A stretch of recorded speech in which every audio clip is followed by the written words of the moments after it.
eu acho que é a obra, né? Aliás, ela se fechou naquela Casa do Sol, foi para lá para construir uma obra, e eu acho que ela conseguiu. Eu acho que, como literatura, a obra dela é que a torna uma pessoa marcante e importante na história da literatura e da cultura brasileira.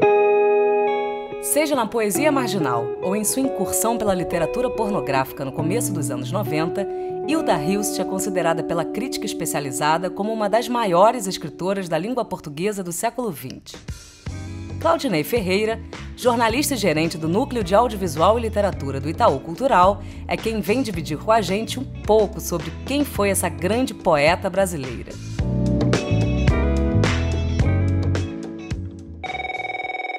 Bom, a Hilda Hilst, ela vem de uma geração, ela, Lígia Frondistetti, Maria Bonomi, de pessoas, de intelectuais e artistas da cidade de São Paulo, né? Ela vem, como eu já disse, ela vem de uma família tradicional, né? Uma Almeida Prado Hilst, né? De uma família rica, de fazendeiros. O pai dela era um fazendeiro, mas também era um poeta, era um escritor, e que teve um problema de esquizofrenia, né? Eles, na verdade, a família ficou junto apenas 3 ou 4 anos, né? A mãe dela era filha de portugueses e eles se conheceram, e depois que eles se separaram, saíram de Jaú, foram para Santos, depois veio para São Paulo, né? A mãe dela tinha um outro filho com um casamento anterior. E aí ela estudou em São Paulo, fez faculdade de Direito já com 18 anos, né? Foi da turma prática ou da turma posterior à da Lígia Fagundes Telles. Bom, a partir daí ela decide ser escritora, jamais trabalha com direito, praticamente, né? E quando ela tinha 36 anos, ela decide sair da cidade de São Paulo, né? Ela acha que a vida aqui a consome demais, principalmente essa vida da elite paulistana, né? E ela vai numa propriedade da família, num lote da propriedade da família, ela constrói a famosa Casa do Sol da Hilda Hilst, né? Isso em 66, e passa o resto da vida por lá. Não tem filhos, não teve filhos, né? E essa foi mais ou menos a vida dela. Ela começa a publicar jovem também, com 20 anos, começa com poesia, acaba negando os primeiros livros de poesia, ou passa para prosa, ou muda. Isso é absolutamente normal, né? Ela sempre foi uma pessoa reconhecida no mundo da literatura, principalmente até os anos 70. Depois ela cai um pouco no esquecimento e volta com alguns livros importantes, como Kadoshi, Os Olhos de Cão, né? E sai aparecendo. E nos anos 90 ela vem com os livros obscenos, né? Que são os livros, são 4 livros que depois foram reunidos em 2000 e alguma coisa numa coletânea chamada Pornochi, né? Ela foi homenageada da Flip, né? Ela recebeu vários prêmios. E eu vou te contar uma coisa que é muito interessante sobre Hilda Hilst. Nós fizemos um trabalho, esses trabalhos de pesquisa das redes sociais, sobre qual era a presença do escritor e da escritora brasileira nas redes sociais, no Brasil, né? Então, os autores mais citados são Machado de Assis, evidentemente, mas são principalmente 3 autores marginais, ou ditos marginais. São Paulo Leminski, Caio Fernando Abreu e Hilda Hilst, né? E a Hilda Hilst e a outra autora, que ela não se enquadra nessa coisa marginal, mas que era uma personalidade diferente, e tem uma literatura também muito própria, que é a Clarice Lispector. Então, esses 5 são os autores brasileiros, né, mais seguidos na internet, e aí está a Hilda Hilst, né, conseguindo aquilo que ela sempre desejou, que era ser amada e ser lida. Por que Hilda não foi tão reconhecida durante um tempo? Você lê a Hilda Hilst e os livros, eles são muito diferentes, né? Poesia, ensaio, isso, aquilo, e eles internamente, né, na construção literária, eles são muito diferentes. Então, eu acho que não é um livro de ter seguidor, né? dizer assim, eu peguei 5 livros e me senti confortável nos 5 livros diretos que eu li da Hilda Hilst. Não, né? Essa coisa de indagar, essa coisa de querer chegar no osso das coisas, né? Não é tão fácil assim, né? E acho que por isso, e acho que também, eu acho que essa internet, a gente está falando aqui, né?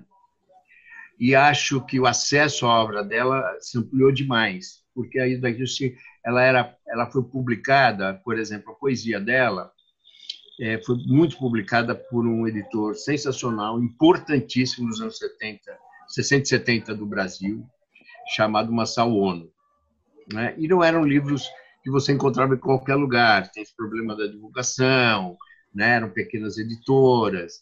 Então, eu acho que tudo isso influencia, né? É uma questão também de mercado, influencia. E hoje não, hoje houve um estouro, né? Assim, depois que ela morreu, a obra dela passou a ser muito lida, muito vendida, né? O Porno Chique chegou a ficar entre os primeiros livros de vendagem no Brasil durante semanas. Eu acho que geração também, talvez uma juventude mais esperta. Quais temas mais presentes em sua obra?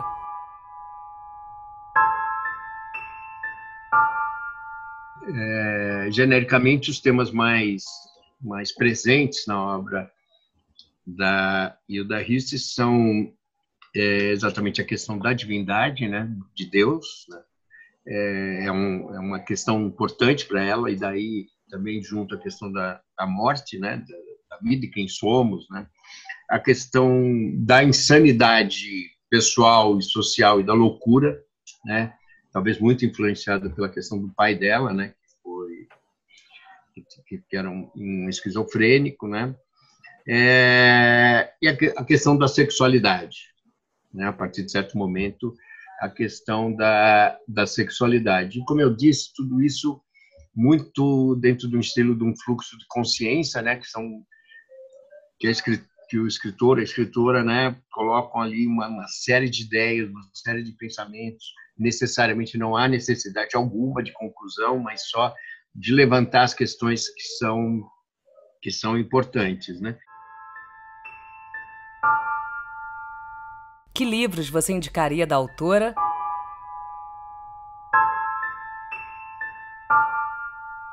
Eu acho que o Sendo a Senhora D e Meus Olhos de Cão. No Meus Olhos de Cão, também, que é um professor de matemática, olha a questão da divindade, que num lugar X, numa coluna X, ele acha que tem uma visão.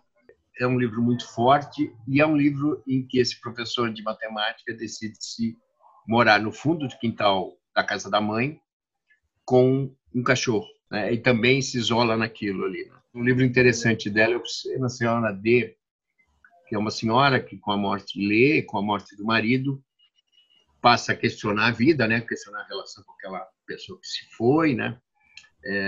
Se questionar, e depois ela decide se isolar debaixo da escada, né?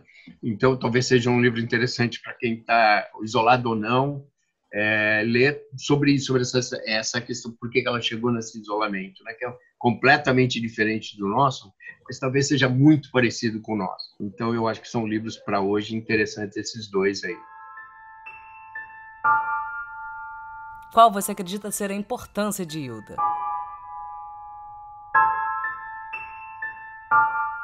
Olha, eu acho que, se eu pudesse dizer, eu acho que pelo jeito como ela enxergou as coisas, principalmente, né?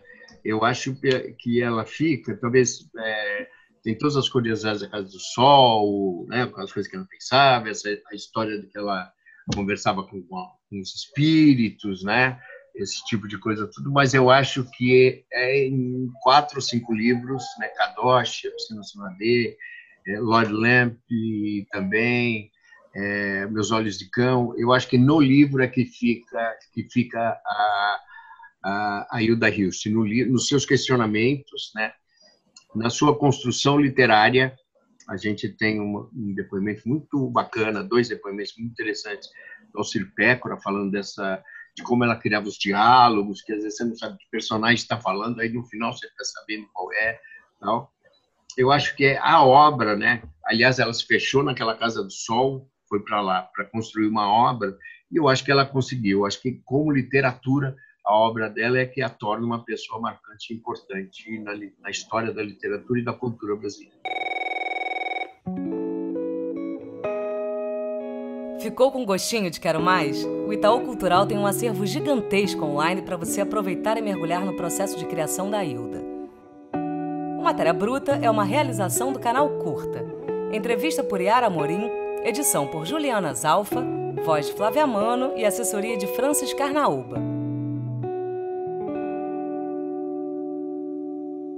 Está disponível no YouTube do Curta o filme Alma e Moral, que reflete sobre os conceitos de corpo e alma, tradição e transcendência, obediência e ruptura, através do livro publicado pelo rabino Newton Bonder.